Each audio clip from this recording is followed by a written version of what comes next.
Ravens flock rundown is the place to be. Motionless brainwaves attempt to swim their way to sense, can't tame the untamed. Appreciate you, Ray. What's up, Ravens fans? My name is Ryan, and welcome back to another episode of the Flock Rundown. I'm on the road. I'm in a hotel room. Went to the Ravens-Bengals game, as I was saying in the preview episode. It was the craziest game of my life, to be honest with you, so I'm here to break it down. I got a lot of footage from the game in this episode if you're watching on YouTube. Sorry I didn't have this episode out yesterday. I woke up super sick after I got home from the game. I barely had a voice, but getting my voice back a little bit, you got to be loud at the game. And I feel like if you leave the game and you still have your voice, or you wake up the next day with your voice, you probably weren't loud enough. But it was almost impossible not to be loud at a game like that. So let's dive into it, man. Ravens beat the Bengals 35-34. Absolute thriller again. It was the second time these teams faced off. Ravens won the first matchup 41-38, so they officially swept the Cincinnati Bengals, which is beautiful. Lamar Jackson led two comebacks.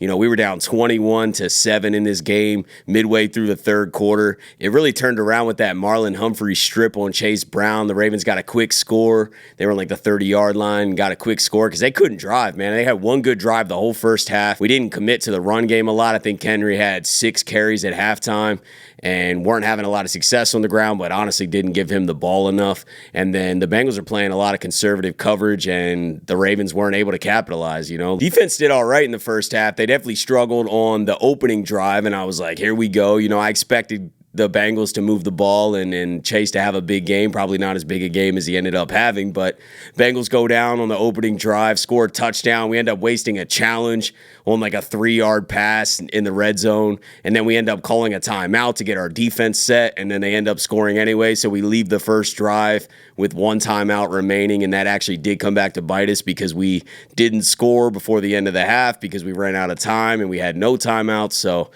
weird decision by Harbaugh on the opening drive, kind of set the tone for the game, and then we were super flat the whole first half. Honestly, not a lot of good things to talk about. Kyle Hamilton ends up getting hurt. I went and got myself a Kyle Hamilton jersey because it was an all-purple game, and I was like, I don't even have a purple jersey. I like wearing the black.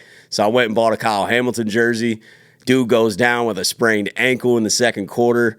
The crowd was silent. Everyone's kneeling. It looked worse than it was, so I'm glad that he's only got a sprained ankle. It seems like he's going to be week to week. It's not some season-ending injury or anything like that, but it looked bad, man. It was a non-contact injury. I was nervous. Probably not going to play against Pittsburgh next week, but we'll have Kyle Hamilton back at some point. It's definitely not a season ender, and we need him. Ends up being 14-7 at halftime. Defense ended up doing a decent job. Brandon Stevens almost had that interception, man. I honestly thought he had that interception. I couldn't quite get the same type of replays that you guys had at home, but at the stadium, it looked like it was good, and then they reversed it, so it is what it is. It ended up not being an interception, I guess, but Bengals are up 14-7 at halftime. I was cool with it outside of the offense looking really flat.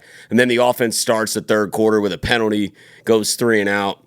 Bengals go down, freaking 67-yard touchdown to Jamar Chase, who we just decided not to cover in this game, I guess. Our safety play once again is struggling. This entire secondary is struggling. And Marlon Humphrey kind of called this secondary out. Let's play that clip from Karita Parks. Wins are getting harder to enjoy based off what we're doing in the pass defense. I feel like when I was the rookie, first-year guy, second-year guy, the vets I looked up to, the standard that was there.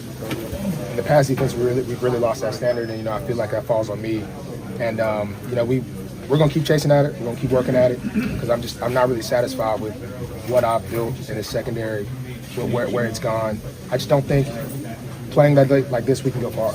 And it's cool we're winning. It's great we're winning, but I want to go far. I want to go to the end. And the way we're playing, I can't.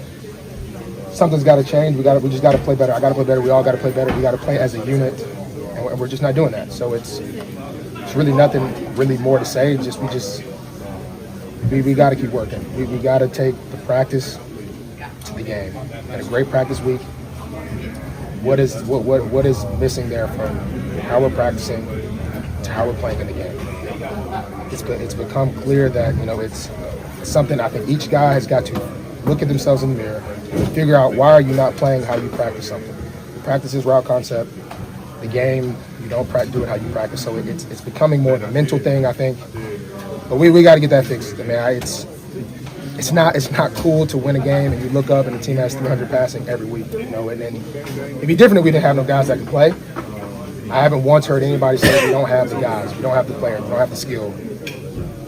We're not doing it in practice. It's clear that it's something from when we do that last preparation to the game, what is happening in that span. And we got to figure it out. So it's pretty simple. I'm glad he stepped up and said what he did. I think that that's what a true leader does, and he kind of called out his own leadership, for not rallying the guys or not getting the guys as prepared as they need to be. I really can't tell you exactly what's going on with this secondary. I mean, I think I agree with Marlon with this is mental. This is not a talent issue.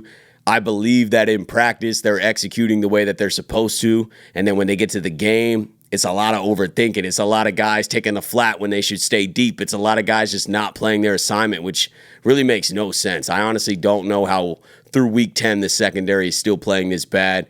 And Joe Burrow and Jamar Chase absolutely exposed us, which happens almost every week, but not this bad. I mean, that was an all-time game from Jamar Chase. It was absolutely ridiculous. The stadium was pretty quiet for a lot of the first half, and especially in that third quarter when we started like we did and we're down 21-7, and rightfully so, man. I mean, how can you really be loud when the secondary is just letting up huge touchdowns and we can't stop anything, and then the offense looks flatter than ever against a subpar defense? It's not like the Cincinnati Bengals have an incredible defense. The Ravens are going to have a much tougher test against the Pittsburgh Steelers in 10 days from a defensive standpoint. So I was very concerned how our offense looked that flat against the Bengals defense for 3 quarters. But it all changed with that Marlon Humphrey strip on Chase Brown. We get that quick score. Derrick Henry pops it in. Shout out to Tylan Wallace. Who saw that coming, man? 2 stiff arms, 84-yard touchdown.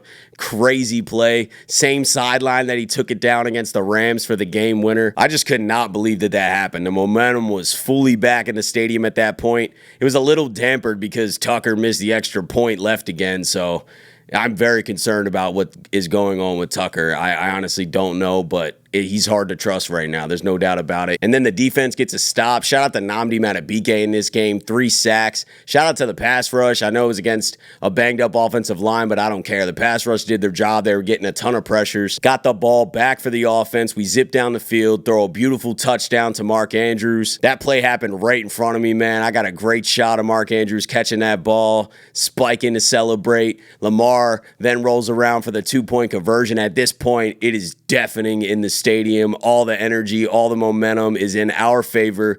And then guess what?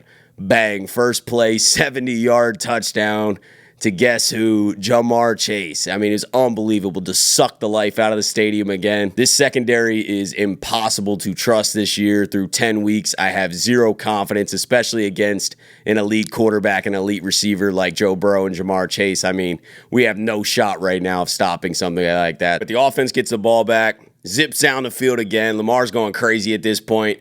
Throws a game winner to Rashad Bateman. Well, ends up being a game winner. I guess at this point, it only put us up 7. This stadium is just deafening, bro. Like, it was insane. Highest energy I think I've ever experienced at M&T. But surprise, surprise, the Bengals zip down the field again. Can't stop anything. Beautiful throw from Joe Burrow over 2 defenders. Nate Wiggins I thought was going to get up and tip the ball, but Jamar Chase caught another one in the back of the end zone. They decide to go for 2. Nice physical coverage from Ardarius Washington. We get some pressure on Joe Burrow. I know we hit him in the head. It definitely probably should have been called, but they weren't calling much at that point right there. And we had a lot of calls that didn't go our way that probably should have went our way earlier in the game, so it is what it is in my opinion. But they had already gotten 2 15-yard penalties on that same drive, and then now they're going for 2 for the game. That's when you get physical. The refs aren't going to call much when the game's on the line. We end up winning this game, sweeping the Bengals. Another incredible comeback. Lamar Jackson led the way, just playing out of his mind, man. Lamar Jackson is well on his way for his 3rd MVP and is playing the best football of anybody that I've seen in a long time, maybe ever. But let's go through some of these video game-like stats, man. We'll start with the passing game. Lamar Jackson, 25 of 33, 290 passing yards, 4 touchdowns, no picks, 0 sacks. Shout out to the offensive line, especially in the second half. I thought the first half they weren't blocking as well, but no sacks is no sacks. You know, I know Lamar eluded a lot of those, but Definitely a solid game from the offensive line in the second half. But Lamar Jackson just going crazy. Another 4-touchdown game, no picks. He has 24 touchdowns and 2 interceptions on the season. This is an absurd pace. He's higher than any MVP season that he's ever had. And then going over to the rushing, Derrick Henry only had 16 carries. I thought we should have ran the ball a lot more in the first half, but he ended up with 68 yards, averaged 4 yards a carry, 1 touchdown. Lamar Jackson added 7 for 33 on the ground. Justice Hill didn't do much in this game. Keaton Mitchell was not involved at all in this game. Made his debut. I was excited to see him, but he was out on some kick returns, but wasn't too involved in the run game at all. And then Tylan Wallace, which is a huge surprise, led the way in receiving. 3 catches, 115 yards, and a touchdown. Mark Andrews, big game from him. 6 catches, 68 yards, and a touchdown. Rashad Bateman, 6 catches, 54 yards, and a touchdown. Zay Flowers, pretty quiet night from him. That was a surprise with this type of game, this type of shootout game. I expected a bigger game from Zay, but he had 4 catches for 34 yards. Deontay Johnson, Nelson Aguilar, Charlie Kohler, they all had 1 catch for 4 to 6 yards. Not much involvement from any of those guys. On defense, Roquan led the way with 12 total tackles. Trenton Simpson had 7 tackles. Marlon Humphrey with 5 and that strip sack, which was huge. And then Nnamdi Madubuike with 3 sacks. Just an insane game from him. And then moving over to the Bengals, this is where it gets ridiculous. Joe Burrow, 34 of 56. We have the number 1 rush D in the NFL, but it's because nobody runs on us. 56 passes for 428 yards, 4 touchdowns, no picks. He was sacked 3 times. Chase Brown added 13 carries for 42 yards on the ground and a touchdown. Not much rushing from them at all. They only have 49 yards as a team, but that's because they didn't try. And then Jamar Chase, maybe the most insane game I've ever seen. 11 catches, 264 yards, 3 touchdowns, 17 targets, just an absurd game. Chase Brown had 9 catches for 52 yards, nice outlet for Joe Burrow. Tanner Hudson, 6 catches for 42 yards and a touchdown. I'm just happy we got out of that game with a win. We could have lost both of these Bengals games, but we pulled them out, so it shows a lot of fight in the team. But obviously, there's a huge problem with this team, and it is the pass defense. Whether you want to blame the pass rush, it was hard to blame the pass rush in this game. I thought they were getting great pressure. Burrow was stepping up a lot, but the pressure was there. The sacks were there from Nnamdi, but the pressure was consistently there all night, and our secondary just can't cover, man. Bad safety play. Brandon Stevens not playing that well. I think we should see a lot more Nate Wiggins. Marlon Humphrey's been out there a lot anyway, but Marlon Humphrey and Nate Wiggins are playing the best right now, and Nate Wiggins is obviously just on the rise. He's not going to get worse. So I think the more time he gets, the more experience he gets, he's going to just develop into a better player. His future is super bright. The safety play is super concerning, though. I honestly don't know how this is going to improve overnight. We're 10 weeks in, and it's just not getting better at all. I hope this secondary can find a way to play better together, because that is the only way that we're going to be able to go to the distance. Like Marlon Humphrey was saying earlier, you cannot win a Super Bowl like this. The offense is able to score a ton of points. Yes, Lamar's going crazy. This is Lamar Jackson's best season ever. But in the playoff run, you're going to just have one game where you can't stop some team. And Lamar and the offense might get stopped just one extra time, and then you lose the game because you're not scoring 40. You can't win like that. It's not sustainable. The defense has to just play average. You don't even need to be that great. Let's just have an average pass defense. Can we get our pass defense to be like 15th in the league? That will win us a Super Bowl if we have that type of improvement. But where we're at right now, it is concerning. But on the bright side, we're 7-3. We got the Steelers next week for first place in the AFC North. We kind of buried the Bengals. They're 4-6 now, and we have a sweep on them, so we have the tiebreaker no matter what. They're definitely not going to win the division, I don't think. And the Ravens still have everything in front of them. The offense has never been playing better. I think that we're headed in a beautiful direction, but this defense has to figure it out, and we're not getting any more help. We just passed the trade deadline. I know we added Tre'Davious White.